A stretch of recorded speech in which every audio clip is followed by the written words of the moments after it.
a eu d'autres recherches, alors qui sont très proches des archives, et qui ont été les archives de généalogie. Alors, dans un premier temps, c'est vrai qu'on peut imaginer que ça ne concerne qu'une famille cherche ses proches, ses ancêtres, ses origines, et que ça s'arrête là. Or, la généalogie, ça concourt à cette connaissance du réel dont nous parlons depuis ce matin. Et donc là, nous avons le président qui a succédé à l'autre président, voilà, et qui va nous en parler un petit peu plus, parce qu'ils ont fait un travail absolument considérable. Merci. Voilà, notre association Généalogie Algérie, Maroc, Tunisie a célébré cette année ses 40 ans d'existence. Grâce aux actions notamment donc, des anciens présidents, Claude Delaye et Denis Carrasco, ici présents.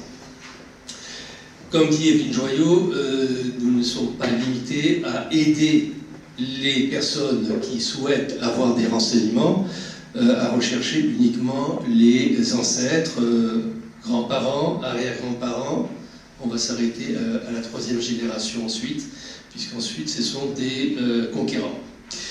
Nous avons eu pour tâche de recenser de nombreuses informations pour que toutes les personnes puissent reconstituer l'histoire des familles, l'histoire des ancêtres.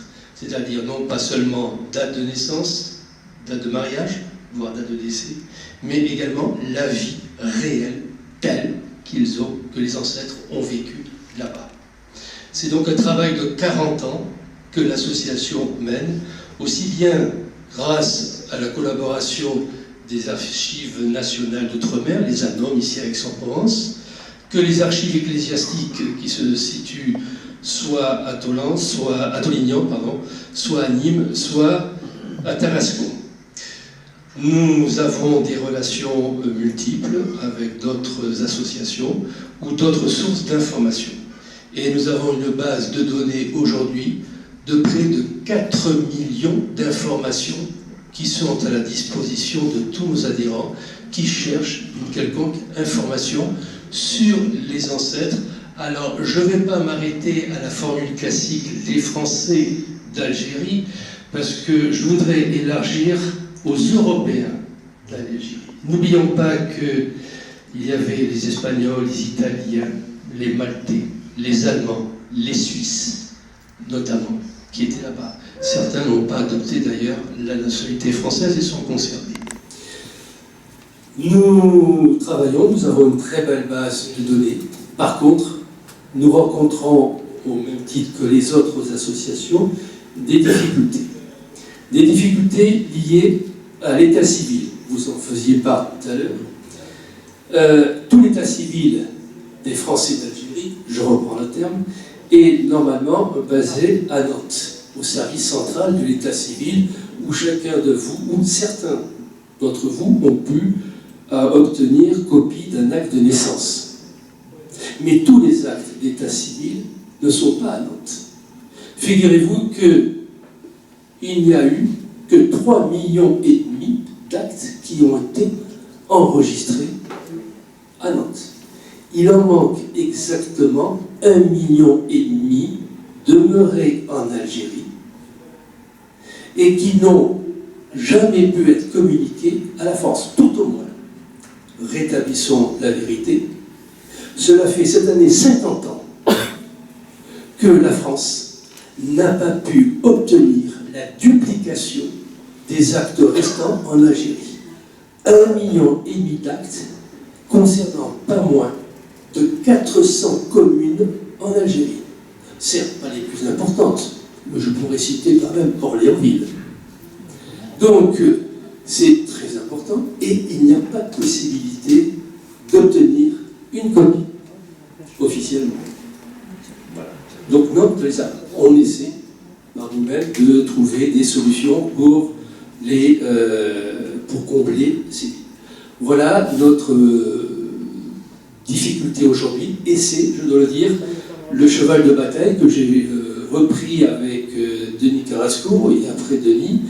Je viens de contacter toutes les autorités françaises, et je n'ai pas de scoop, hein, J'ai écrit sans espoir à Elisabeth Borne avant le voyage de Macron en Algérie, en lui faisant part de cette difficulté. Elle a répondu pas plus tard qu'avant-hier. Enfin, pas son chef de cabinet. Elisabeth prend note, Elisabeth Borne prend note, il n'y a pas de souci. Et elle transmet à la ministre des Affaires étrangères. C'est la réponse classique, mais je ne vais pas m'arrêter là. J'ai rendez-vous dans 15 jours avec la députée locale. Je viens de prendre la tâche donc puisque c'était la chance aujourd'hui de la sénatrice Martine de Véza, que je vais également sensibiliser dès le mois prochain. Et puis je vais demander une audience à Patricia Miralles, la ministre de la Mémoire, et pour lui dire maintenant, il faut monter au créneau, il faut faire quelque chose, obtenir de l'Algérie qu'on puisse avoir ces informations. Parce qu'il manque ces informations pour nombre des pieds noirs, etc. Ensuite, nous avons un deuxième chef de bataille qui est très délicat, c'est que les actes d'état civil de Nantes sont versés aux ADOM au bout de 100 ans d'existence. Donc les ADOM les reçoivent. Ils ont reçu cette année l'année 1921. Nous sommes en 2022. Et les ADOM les conservent. Si vous voulez un acte de l'année de 1921, par exemple, vous devez connaître la date exacte de cet acte pour en obtenir copie. Mais si vous faites des recherches approximatives, on vous dira « Ah, on ne peut pas vous répondre ». Or, nous avons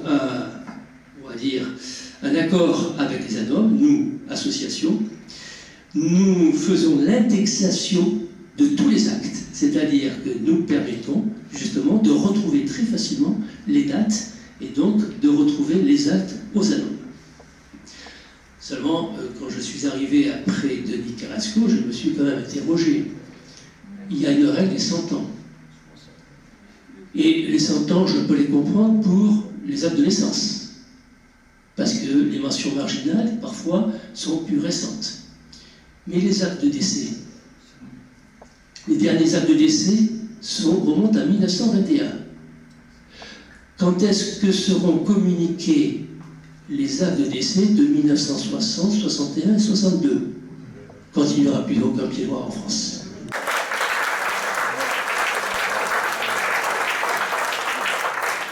Alors il y a l'aspect mémoire, mais il y a l'aspect très pratique. Je fais partie de ceux qui n'ont pas d'acte de naissance. Et quand vous perdez vos papiers, alors mon mari, lui, est originaire de France, pas de problème, ça suit. Tandis que quand on essaye d'avoir des papiers et qu'on n'a pas d'acte de naissance, eh bien on n'en sort pas. Denis Carrasco, je pense que vous allez confirmer, je crois, enfin, si mes renseignements sont bons, en fait, tous les actes avaient été communiqués à la France et l'Algérie a demandé ils ont été apportés en France et ensuite l'Algérie a demandé à ce qu'on leur restitue. Or, le microfilmage n'était pas terminé. Donc, le 1 million qui manque, c'est nos actes de naissance qui sont venus en France, qui ont été rendus par la France à l'Algérie, non complètement microfilmés. Voilà ce que la France est capable de faire. Oui, monsieur. Oui. Que Jacques n'a pas dit, c'est qu'en termes d'archives, oui, on a parlé des archives d'état civil. Mais aujourd'hui, vous savez que lorsque l'on fait de la généalogie... Denis, venez parler parce qu'on ne va pas vous entendre. Oui, ce que je voulais vous dire, c'est qu'en termes d'archives, lorsque l'on étudie le passé de ses ancêtres, on a besoin soit de découvrir leur métier, leur façon de vivre. Eh bien, aujourd'hui, nous n'avons ici en France que les 3/5 de l'état civil. Et ce que nous devons savoir, c'est que nous n'avons aucune archive notariale, aucune archive d'université, aucune archive des CFA. Toutes ces archives-là sont restées en Algérie pour leur permettre de continuer à vivre. Voilà là des l'affirmation du gouvernement à ce moment-là. On ne pouvait pas les emporter parce qu'il y avait une continuité de, je dirais, de vécu sur place. Vous voyez pourquoi aujourd'hui, par rapport, je dirais, à des gens qui vivent ici en métropole, nous avons, je dirais, pratiquement qu'un cinquième de toutes les archives qui existent ou qui ont été produites lors de, je dirais, la période 1830-1962. Alors, pour terminer, je voudrais terminer en vous sollicitant aussi. Je crois que lorsqu'on travaille, et nous sommes tous dans ce cas-là, sur les différents aspects de notre histoire, nous rencontrons l'université. Alors, je n'évoquerai pas la presse, vous en connaissez autant que nous. La diversité de la presse fait défaut. Hein, mais je pense que ce qui est important aussi, c'est d'avoir en mémoire, en particulier vis-à-vis de nos enfants et de nos petits-enfants, le fonctionnement de l'université en ce qui concerne notre histoire. Il y a tout un aspect qu'il faudrait que nous évoquions, puisqu'il y avait des élus, peut-être qu'on pourrait leur suggérer. Quand on étudie un petit peu les bibliographies qui sont proposées aux étudiants, c'est-à-dire à nos petits-enfants maintenant, on se rend compte à quel point elles sont sélectives, à quel point on a une filière qui est absolument organisée. Alors quand on rencontre des étudiants américains ou quand, vous savez, les Japonais par exemple viennent souvent nous rencontrer, je leur dis mais enfin pourquoi est-ce que vous vous intéressez au pied noir?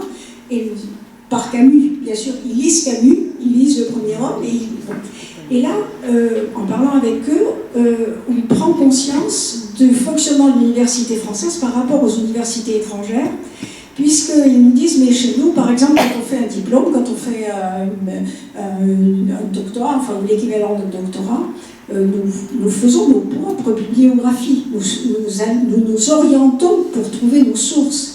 Tandis que lorsque vous allez dans une université française, vous avez au contraire une bibliographie qui est très strictement recommandée. Et j'avais découvert, même il y a 2 ou 3 ans, qu'il y avait des livres qu'il était conseillé de ne pas lire. Bon. Je crois que ça serait peut-être intéressant, lorsque vous avez des échanges, lorsque vous parlez à vos petits-enfants, de montrer cet aspect des choses. Regardez les thèses. Commencez par regarder les bibliographies, et ça serait peut-être une façon intéressante, surtout s'ils sont des étudiants, de mettre le doigt justement sur l'orientation, sur cette forme de pensée totalitaire à laquelle nous sommes confrontés. Voilà. C'est un vœu, mais c'est une piste, je crois, qu'il est important de suivre. Voilà. Est-ce que...